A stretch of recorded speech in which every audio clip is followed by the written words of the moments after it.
नमस्कार दोस्तों, मैं हूं जितेंद्र कुमार बारी। दोस्तों, आज हम करने वाले हैं धीरेन्द्र ब्रह्मचारी द्वारा बतलाए गए 48 सूक्ष्म व्यायाम। 48 सूक्ष्म व्यायाम को हमने 3 भागों में बांटा है। पहला और दूसरा भाग हम बना चुके हैं, अब करेंगे इसका अंतिम भाग।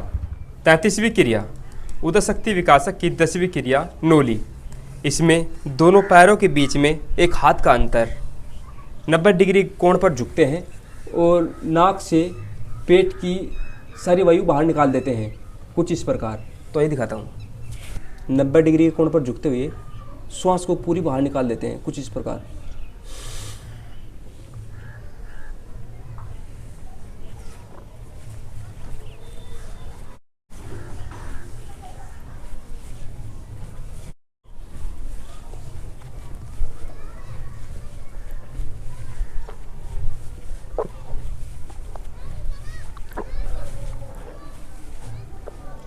चौंतीसवीं क्रिया कटी शक्ति विकासक की पहली क्रिया। इसमें दोनों पैर परस्पर मिले हुए बाएं हाथ की मुट्ठी कुछ ऐसे बांधते हुए अंगूठा अंदर की ओर और फिर कुछ ऐसा करते हैं। दाएं हाथ से बाएं हाथ की कलाई पकड़ते हैं। फिर श्वास भरते हुए कमर के ऊपरी वाले भाग को पीछे की ओर लेकर जाते हैं। श्वास छोड़ते हुए माथा घुटनों से लगाते हैं। इस क्रिया को 5 बार करते हैं। तो ये करते हैं।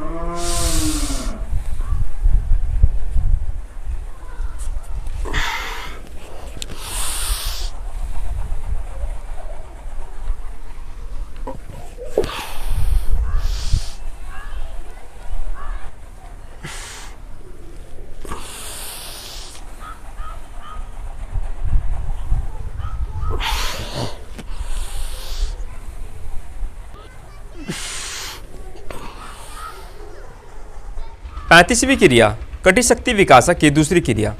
इसमें पैरों को यथासंभव फैला लेते हैं।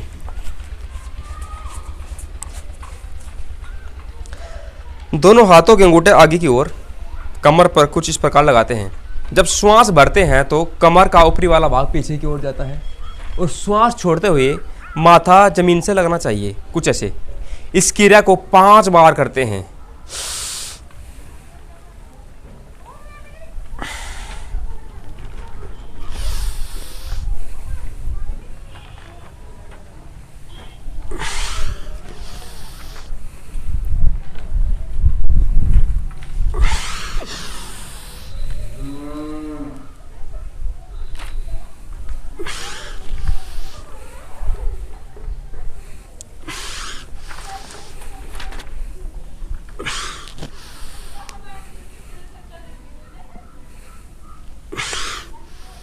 छत्तीसवीं क्रिया कटी शक्ति विकासक की तीसरी क्रिया। इसमें दोनों पैर आपस में मिले हुए दोनों हाथों को कुछ इस प्रकार करते हैं कि जब कमर का ऊपरी वाला भाग पीछे की ओर लेकर जाते हैं तो दोनों हाथ जंघा और घुटनों से नहीं लगने चाहिए। और इस क्रिया को 25 बार करते हैं। लेकिन आप लोगों के पास समय कम है तो मैं इसे थोड़ा कम ही करूँगा। लेकिन आप लोगों को ये क्रिया 25 बार करनी है, तभी इस क्रिया का लाभ पूरा मिलेगा। आइए करते हैं। और कमर पीछे की ओर लेकर जाते हैं तो कमर का ऊपरी वाला भाग पीछे जाता है और जब श्वास छोड़ते हैं तो घुटनों से माथा लगना चाहिए, कुछ ऐसे। तो मैं दिखाता हूँ आपको करके। कमर का ऊपरी वाला भाग ही मोड़ना है, कुछ ऐसे।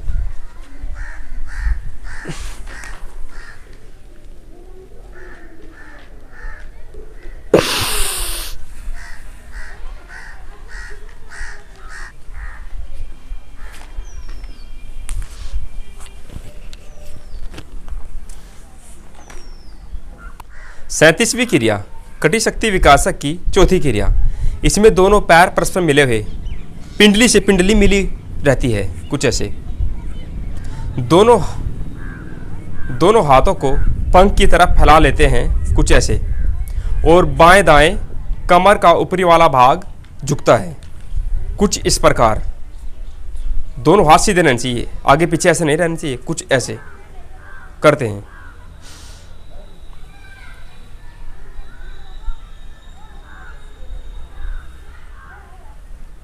इस क्रिया को 5 बार करते हैं।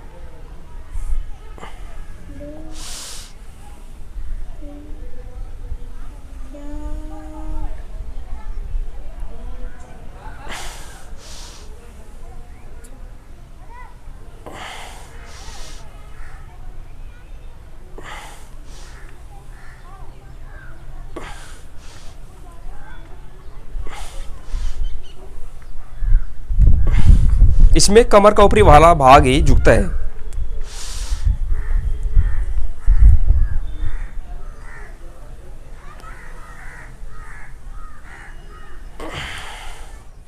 अड़तीसवीं क्रिया कटी शक्ति विकासक की पांचवी क्रिया। इसमें दोनों पैरों के बीच एक हाथ का अंतर। कमर के ऊपरी वाले भाग को हाथ सहित गोलाकार घुमाते हैं, कुछ ऐसे दाएं बाएं चक्राकार। इस क्रिया को 10 बार करते हैं तो ये करते हैं। हाथों की स्थिति कुछ ऐसे, श्वास भरते हैं तेजी से।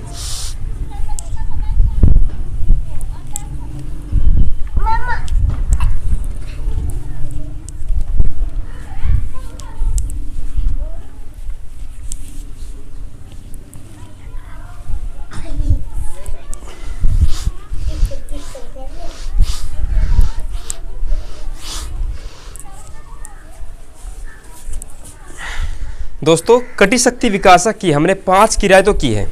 अब जानेंगे इन क्रियाओं से क्या लाभ होता है। कटी शक्ति विकासक की 5 क्रिया करने से सीना चौड़ा होता है, कमर के सभी रोग दूर हो जाते हैं, कमर लचीली बनती है और हमारे अंदर स्फूर्ति नई शक्ति पैदा होती है। और जो लोग चक्रासन करना चाहते हैं तो वो इन क्रियाओं को जरूर करें। 39वीं क्रिया मूलाधार चक्र शुद्धि। इसमें दोनों पैर परस्पर मिले हुए, दोनों जंघाएं भी सटी हुई, कमर गर्दन सीधी और दोनों हाथ साइड में। इसमें गुदा मार्ग का संकोचन करते हैं, अंदर की ओर खींचते हैं मन से और इस क्रिया को 5 मिनट तक करते हैं। इस क्रिया को करने से पाइल्स तथा गुप्त रोग कभी नहीं होंगे। तो ये करते हैं। आंतरिक बल द्वारा अंदर की ओर गुदा मार्ग को खींचते हैं। श्वास सामान्य चलता रहेगा। जब हम मूलबंध लगाते हैं तो श्वास की गति धीमी हो जाती है।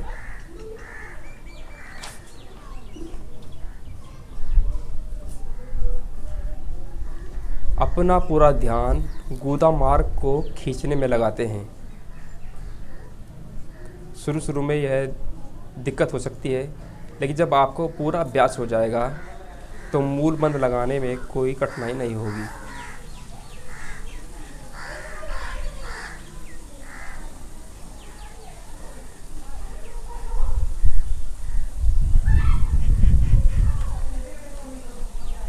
दोस्तों, समय कम है तो इसलिए हम थोड़ा कम करेंगे। 40वीं क्रिया उपस्थ तथा स्वादिष्ठान चक्र शुद्धि क्रिया।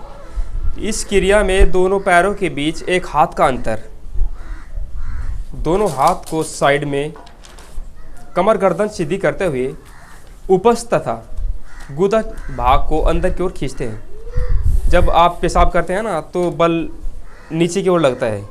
इसमें इसका उल्टा करना है, ऊपर की ओर। सिवनी प्रदेश की नस नाड़ियों को ऊपर की ओर खींचना है और गुदा मार्ग को भी अंदर की ओर, कुछ ऐसे।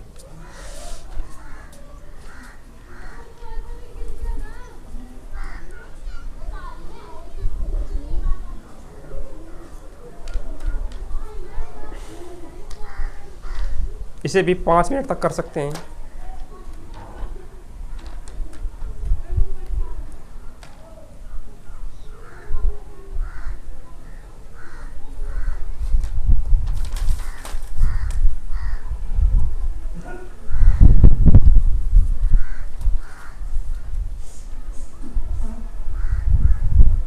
इकतालीसवीं क्रिया कुंडलिनी शक्ति विकासक।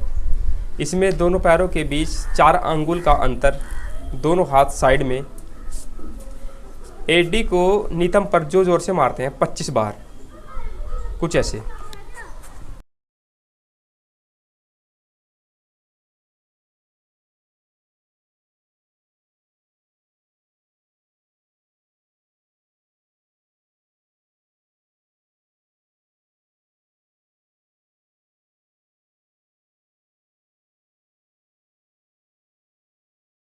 दोस्तों, इस क्रिया से कुंडलिनी शक्ति की जागृति होती है। 42वीं क्रिया जंगा शक्ति विकासक की प्रथम क्रिया। इसमें दोनों पैर आपस में मिले हुए, दोनों हाथ साइड में और फिर श्वास भरकर दोनों हाथों को ऊपर लेकर जाते हैं और दोनों पैरों की स्थिति भी कुछ बदलती है, कुछ ऐसे। 25 बार करते हैं।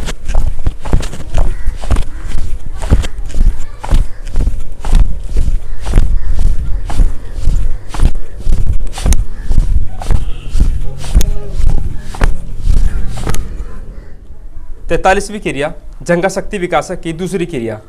इसमें दोनों पैर आपस में मिले हुए श्वास भरकर कुर्सी आसन करते हैं और थोड़ी देर कुंभक लगाते हैं, उसी स्थिति में रुकते हैं जितने आपकी क्षमता।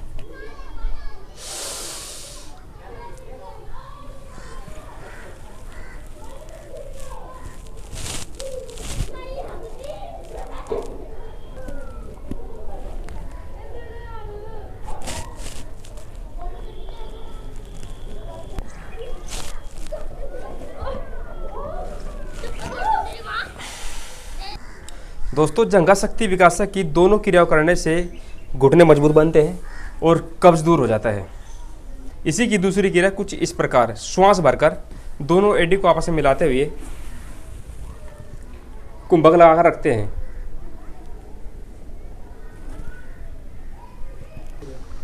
इसी की दूसरी क्रिया, दोनों पैर आपस में मिले हुए श्वास भरकर और एडी मिलाकर कुछ इस प्रकार रुकते हैं।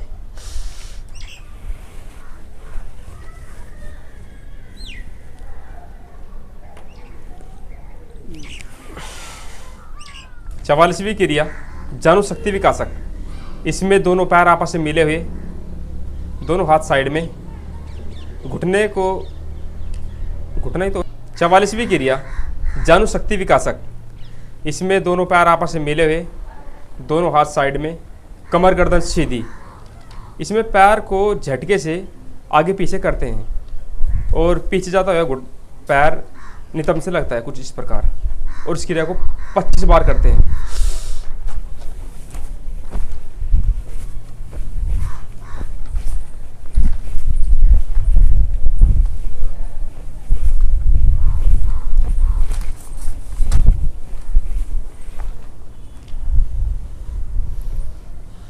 बस अब यही क्रिया दूसरे पैर से।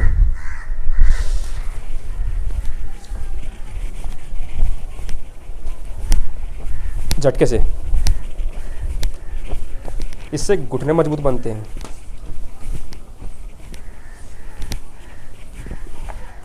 जिन लोगों को बाई की समस्या रहती है वो दूर हो जाती है।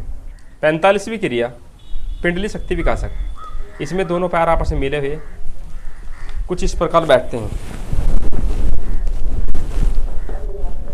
हाथों की मुट्ठी बांधते हुए अंगूठा अंदर की ओर, हाथों की मुट्ठी वक्ष स्थल के समानांतर करते हैं और उसे रोटेट करते हैं क्लॉकवाइज और एंटी क्लॉकवाइज 10-10 बार।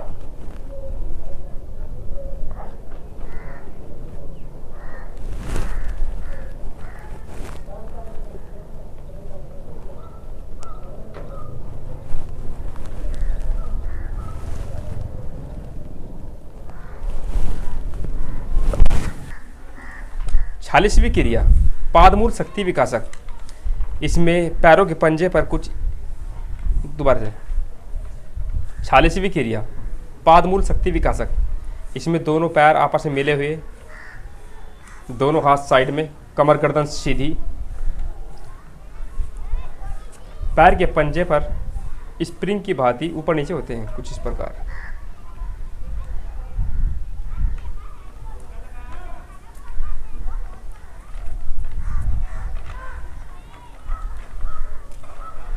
इसे 25 बार करते हैं। इसे करने से पैर के पंजे मजबूत होते हैं।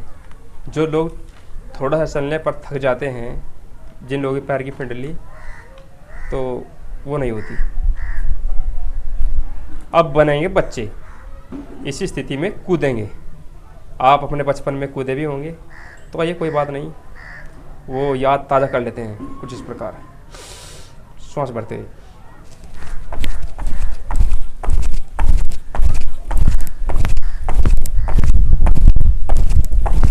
इसे भी 25 बार करते हैं। 47वीं क्रिया गुल्फ पादपृष्ठ पातल शक्ति विकासक। इसमें दोनों हाथ साइड में और पैर को रोटेट करते हैं दाएं बाएं वर्ताकार। दस 15 बार कर सकते हैं, क्लॉकवाइज और एंटी क्लॉकवाइज। फिर यही क्रिया दूसरे पैर से, क्लॉकवाइज और एंटी क्लॉकवाइज।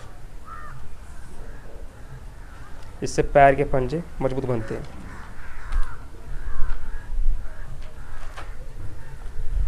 अड़तालीसवीं क्रिया पादांगुली शक्ति विकासक। इसमें कमर गर्दन सीधी, दोनों हाथ साइड में, दोनों पैर आपस में मिले हुए, पैरों की 10 उंगली पर खड़ा होते हैं, दोनों एडी मिलाकर। ये थोड़ा कठिन होता है। अंगूठा आगे की ओर, कुछ इस प्रकार। थोड़ी देर रुकते हैं इसमें।